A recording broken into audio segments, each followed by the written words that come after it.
Deep Dive Film School makes no claim of ownership of the film footage used in this episode. The film footage is owned entirely by the copyright holders. Also, we're going to spoil the hell out of this movie, so this is your warning.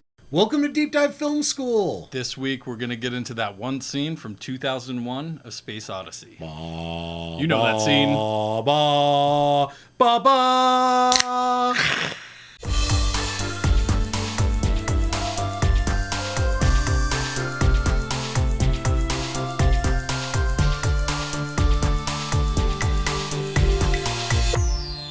All right, everybody, I am Adam Sherlock. And I'm Adam Palcher. And if you like what you see/hear, please like and subscribe. You can find us in all the places and spaces that people what? Find good media. That's right, they certainly do. And for this week, we're doing another one of our scene dissections. And this is that one scene from 2001, Space Odyssey, Stanley Kubrick, 1968. Now, 1968. Which... yeah, I mean, we'll definitely talk about I mean, when my this God, was made. You have to talk to. about how innovative this movie is, and of course, it's a movie that probably is not for everyone. You have to have patience. Well, and I think when it first came out, it wasn't for everyone too. And that's kind of the point I'm making, especially for that era. This being so avant-garde, but you know, if you can have the patience and try and understand what he's trying to do here, it is a wild, crazy movie. Not only just about human existence, but life, everything. Like alien life, the history of mankind and evolution and everything in between. That's some pretty big boots you're filling there. It's a little ballsy, yeah. And I would say this too. It's totally ballsy. The fact that this opens up with like 3 minutes of black, to music, like that's ballsy, especially in the era of the 60s. And then you get the moon, and you get the earth behind it, and then you get the sun behind that, all lined up. And so this was not doing great in theaters until I believe, I might be a little off on this, but I believe... I'm sure it didn't do good. I believe that it was Jack Nicholson who in an interview said, oh yeah, I went and saw 2001 on acid and it was amazing. And then all of a sudden people were like, I didn't know what? I didn't know and it so was like him. It became like a head movie, right? Where people would like go and get high and then go and sit in the theater and you're like, fuck, of course you could. To the point where like some moviegoers were like trying to time when they dropped so that when you got to the third act with all the colors flashing by was like right when you were peaking. So that apparently, and then all of a sudden, it started doing really well in the theater. If you're not on drugs, that scene is very long. Yes, it is. And if you are on drugs, it's gone in a flash. It's gone. Of course, they play the classic song, the Thus Spake Zarathustra. Yeah, the Song of Zarathustra. Yeah, which is again very much of this iconic moment of like, and thus the universe was created, right? This almost like this biblical tale. Now, interestingly, I don't know if you're familiar with this term, demo love. So the term demo love is what happens when you and your band go into the studio and you record your demo. It's not the final version. You record your demo. It's your scratch guitars, scratch drums, and you just do it. And then you fall in love with that version. Mm-hmm. So when you record your real pro version, you're like, it's not as good as the demo. The demo is the one, man. That's where all the heart is, right? I've totally had that feeling about multiple things. Yeah. And so the other way in which demo love happens is when you put scratch music to the movie you're editing, which is what Kubrick did. And one of them was the Zarathustra song at the beginning. And he had a composer who is responsible for several other minor pieces of music in this movie. But all the main pieces that are these historical orchestra pieces that you're like, why is all this like classical music in this like science fiction movie? Is because of demo love. Because once the guy came in and wrote the other versions. It totally works though. Yeah. Kubrick watched him and was like, no, bring the other piece back. Bring the classical piece back. Yep. That's what we're doing. So that's why this piece of music is here. Great. Is because that's what he had. That's what he edited to. And then when the composer wrote it, he was like, not big enough. Yeah. I'm using this. And that's what that piece of music is known as now. Oh, completely. Yeah. 100%. Well, you know, this outside of those 3 minutes and what you're talking about of everything lining up there, this is really the first scene of the movie, right? Mm-hmm. Other than those few things. But again, it doesn't start for 5 minutes into the movie. And this scene, you know, it's more of a sequence of scenes, obviously. It's the dawn of man. It's kind of the simple nature of Neanderthals to a degree, but there's a lot of layers going on here. Oh, of course. yeah. And we have tribalism happening here. We have going from being plant eaters to meat carnivores. eaters. That's a big one. I'd never put that together before. I didn't either until I watched it. That was fascinating to me. Yep. But we'll get to that. But, essentially this whole movie is based around humanity finding this object buried beneath the lunar surface, and we kind of are set off in the movie to find its origins, right? That's kind of what the one constant through this whole movie is, the monolith. And this is where we discover the monolith, why it's such an important scene with the apes and the dawn of man. And it's again very avant-garde for its time. Like, asking people to sit in a theater and go through this experience, it's an experience. It truly is an experience of a movie. And it still blows me away how good this movie looks. I completely agree. Good. What is that? So that's 60 years ago? Yeah, I think there's only one sequence with the Neanderthals, and it's right when they very first see the monolith, and the light is a little too bright on them, and you're like, okay, it doesn't look quite as good. It looks amazing, of course. That's Kubrick. The only moment. That's the only moment where the light is too bright on them, where I'm like, okay, these are guys in suits. Literally everything up to that, even close-ups of their faces. You like the costumes? Oh my god, it's amazing. Yeah, pretty realistic. Amazing. It would be amazing for today. Like, the way that the fur and the hair hangs off of them.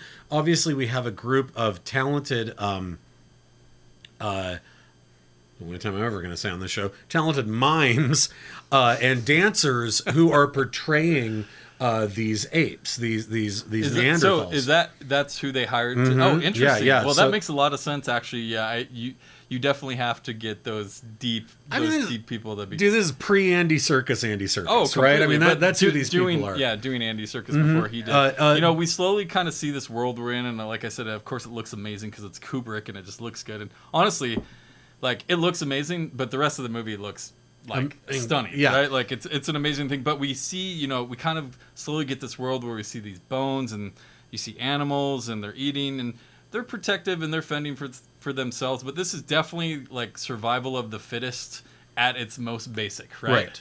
Like, truly its most basic. Like, dawn of man. Can't get more basic than this. No. It's like, are these going to be the animals who break off and become proto-man? Like, is that who this is going to be?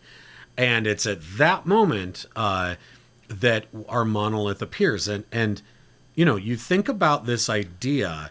Arthur C. Clarke, had in his story, there is alien life, and that this alien life, very much like the goofy ass book from the 60s, the Chariot of the Gods, right? Which was basically saying that, like, mankind did not evolve on its own. Extraterrestrial help came along at the right moment, and that was that great leap forward into evolution, right? So Kubrick and Clarke knew this. They knew, like, hey, that's the basis of this starting point. Now, interestingly, when they were talking, and Kubrick was first fleshing out and sketching out this idea of, like, hey, we're going to start the dawn of man, which, again, you're just like, how high on ketamine was he? Where he's just like, we're going to start the fucking dawn of man, like. But anyway, so we start there, and then he's like, and then the aliens appear. And this is kind of what he had, like, fleshed out in his script. And they just appear. Had no idea, like, what that was going to look like. He hired a surrealist painter. He had a sculptor who he had worked with on for a lot of his film's early pre-production work, who was sculpting these different versions of aliens. What could the aliens look like? And apparently Kubrick loved all the different aliens that she sculpted so much that for years afterwards, the sculptures in clay lived around his grounds. Wow. Like, they were just like, he had to have the different sculptures, all these different kinds of aliens, right? So you think of something like The Thing, like, this one looks like a lobster, this one looks like a ghost, right? All these different things. I hope Rob Bottin has those grounds. I'm sure he's right. I would hope so too. So you think about that, though, and then you go, he finally landed on this. He said, in the end, Kubrick decided you cannot imagine the unimaginable.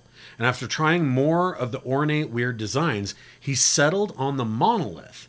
Its eerily neutral and silent appearance at the crossroads of human evolution evoked the same wonder for members of the audience as it does for the characters in the film. He was like, this perfectly smooth tower within this human landscape, and then later on the moon, right? Yep. Like this perfectly smooth tower just existing there.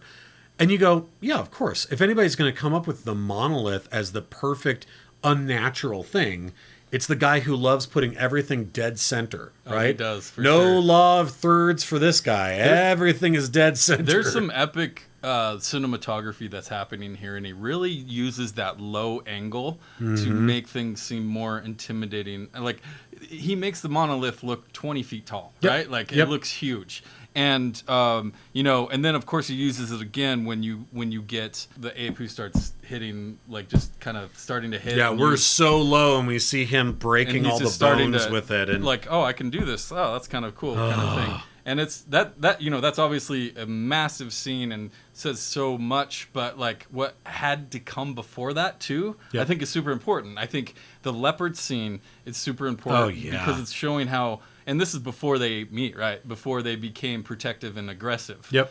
And one of them just gets picked off by the leopard. They're vulnerable, right? To the meat eaters.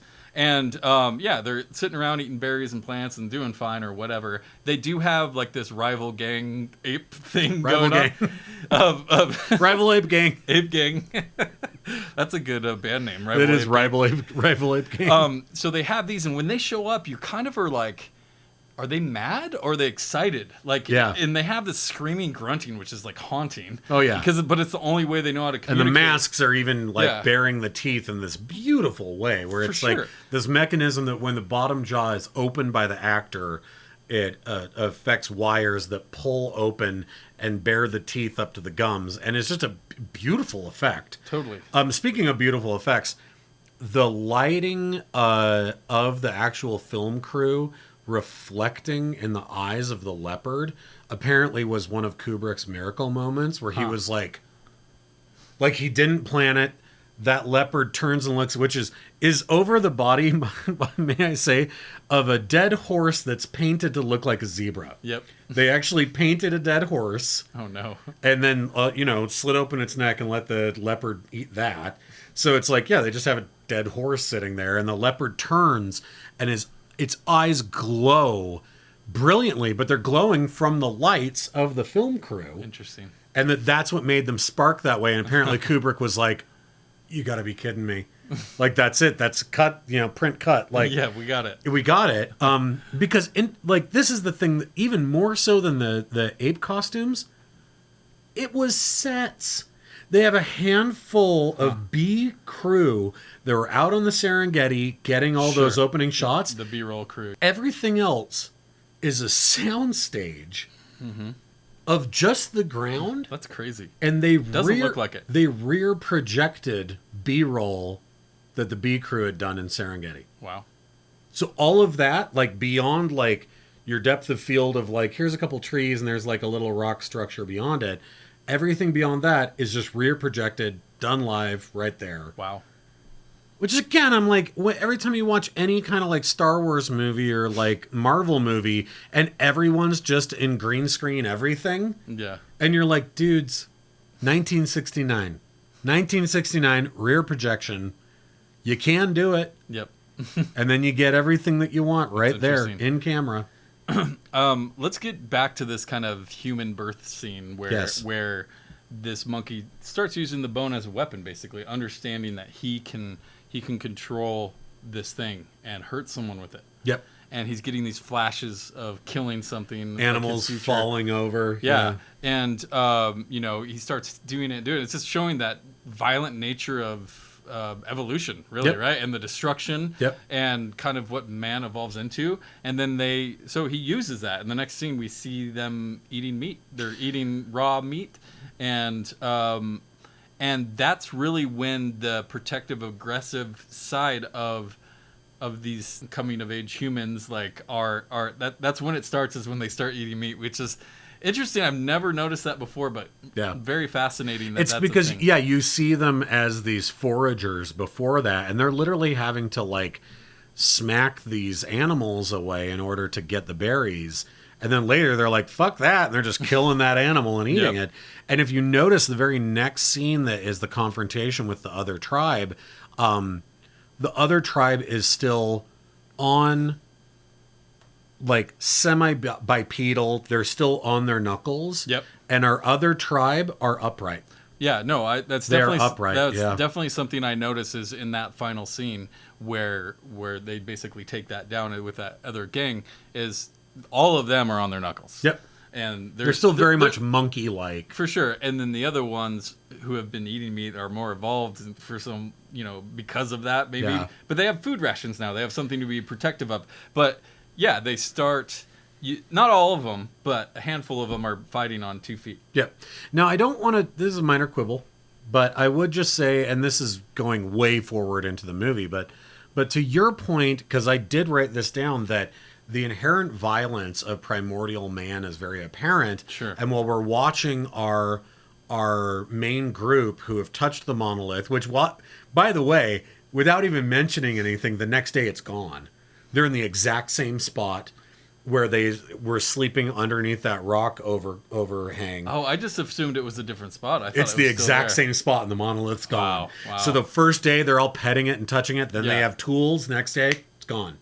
And so I noticed that this time I never came down to tell them, like, hey, you can do more. I don't even know if it's to tell them. It was almost like if you touch this thing, you will fast forward your evolution by 5 million years. Wow. Right? Something like that. And that's all it does. Which is why the next one on the moon is so important. And the one after that that's on Mars or Alpha Centauri or wherever the hell it is even more important. But what it made me wish, because that violence is very inherent of like, you have tools, now go beat that guy's brains in to get his stuff. Yep.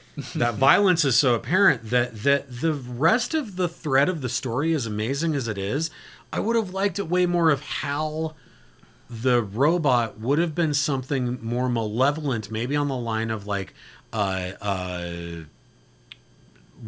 Ash's character from Alien, right? You think about how it was willing to kill humans to do something bigger, and Hal was always considered to be like, oh, he's malfunctioning. Yeah. And and you still get like, okay, there's an inherent violence in the technology that we've created, but it might have been more interesting if it was that, again, like Ian Holmes' character in Alien, that it was like, I'm smarter than you, I'm going to do what's best for the mission. Yeah. Which isn't really what Hal was. It was something a little different than that. I would have liked it more if it was like, oh, we're so violent, we even created something that's willing to kill ourselves in order to push ahead mankind. That's my only minor quibble, because that's with the movie, not necessarily the scene. Exactly, because the scene sets that up better. Let's talk about just the final part of this, and then just like the transition to the next scene. I know it's technically not this scene, but I think it's a really important part of this, where they throw the bone in the air, and you get that world's most famous match cut.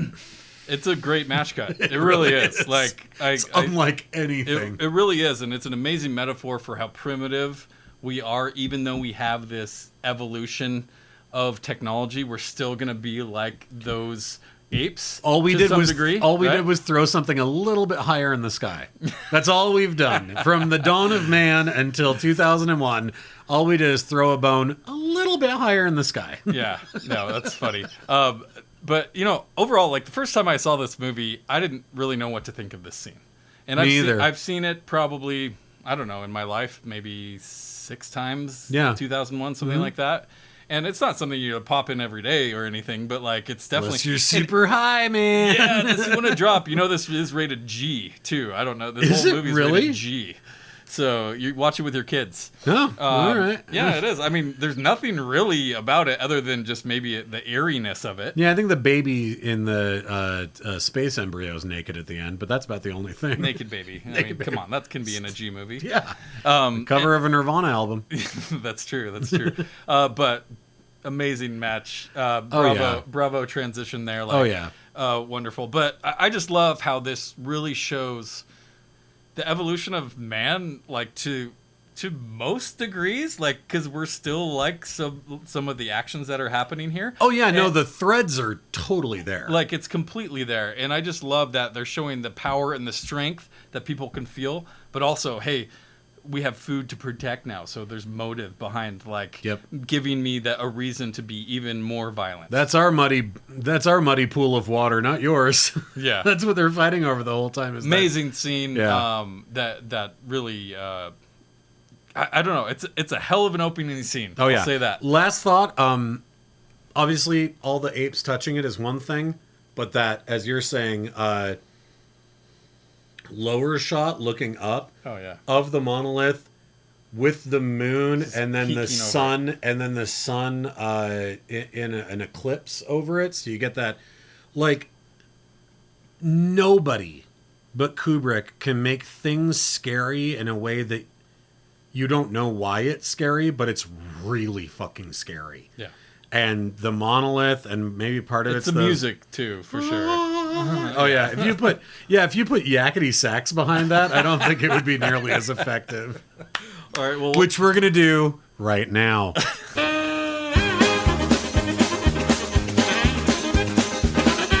Anyway. So that's been this scene from 2001. What do we got next week, Palcher? Next week, we're going to get into a 101 about the importance of silliness, and then we're also going to get into another scene analysis of Children of Men. Can't wait for that one. Can't wait for that. All right, thanks, everyone. Please like and subscribe. Help us build this channel, and we'll see you next week. Bye, you guys.